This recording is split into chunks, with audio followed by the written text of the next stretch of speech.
প্রিয় বন্ধুগণ, আজকে সকালে রান্নাঘরের ঝামেলা নেই, কারণ আজকে হচ্ছে দেখো সেরেলাক গুলাচ্ছি আর আমাদের খিচুড়ি আছে।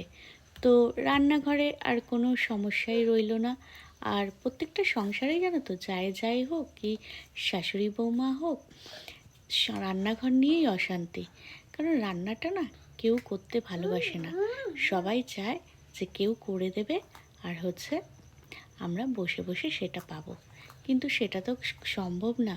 মেয়েরা যখন শ্বশুরবাড়িতে আসে, প্রথমেই কিন্তু রান্নাঘরে প্রবেশ করতে হয়। রান্নাঘরে উতলানো দুধ, তারপরে হচ্ছে শস্য, এইসব দেখে কিন্তু সংসার শুরু হয়। কিন্তু আমাদের কিন্তু পরবর্তী সময় সেই রান্নাঘরটাই আর ভালো লাগে না।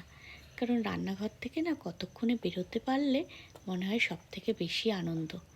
কিন্তু রান্নাঘরটাকে অনেকে কিন্তু খুবই ভালোবাসে, মানে রান্না করতে পাগলের মতো ভালোবাসে।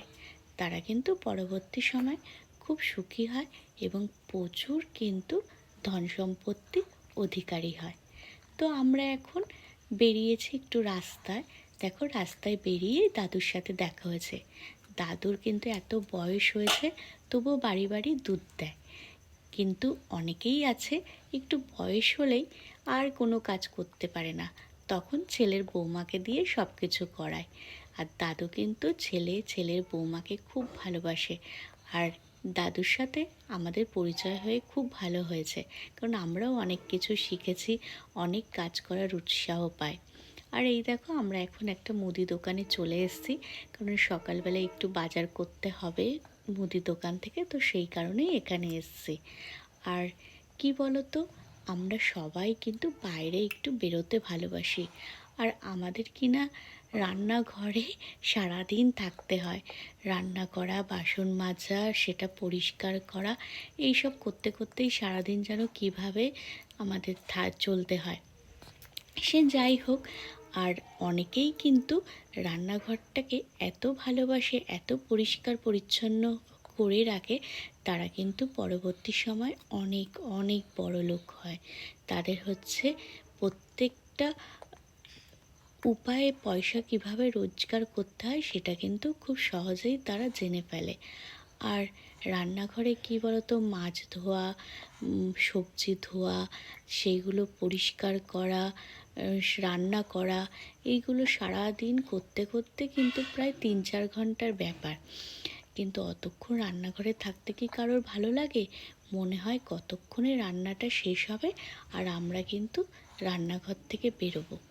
এই ভেবে ভেবে কিন্তু প্রত্যেকটা দিনই কিন্তু আমাদের এইভাবে চলতে হয়। আর শাশুড়ি মা ভাবে যে বৌমা রান্না করবে, আর বৌমা ভাবে শাশুড়ি মা রান্না করলে ভালো। তো সেই কারণে আমাদের কিন্তু সংসারে প্রায় অশান্তি লাগে। অশান্তিটা কিন্তু শুধুমাত্র একটা কারণেই লাগে, সেটা হচ্ছে রান্নাঘর। আর আমার মোটামুটি রান্না হয়ে গেছে। আজকে ধনেপাতা বাটা দিয়ে পাবদা মাছের ঝোল হবে।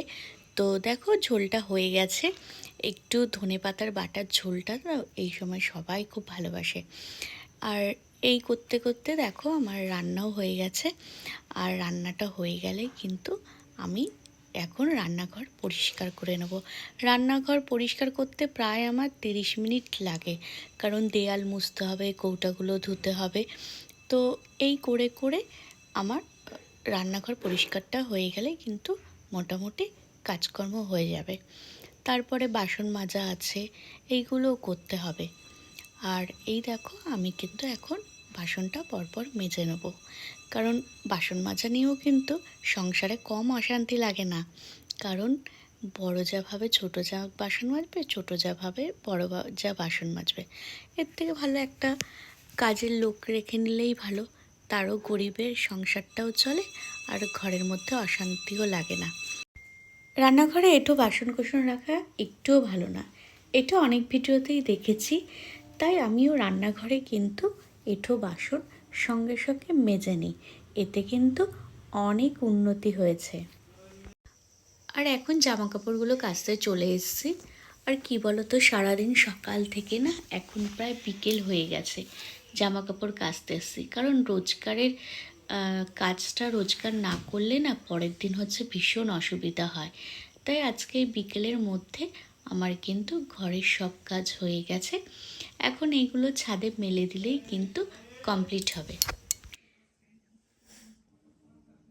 প্রিয় বন্ধুরা, তোমাদের আমার ব্লগটা দেখার জন্য অসংখ্য ধন্যবাদ। আর নতুন বন্ধু হলে প্লিজ আমার চ্যানেলটাকে সাবস্ক্রাইব করে দেবে।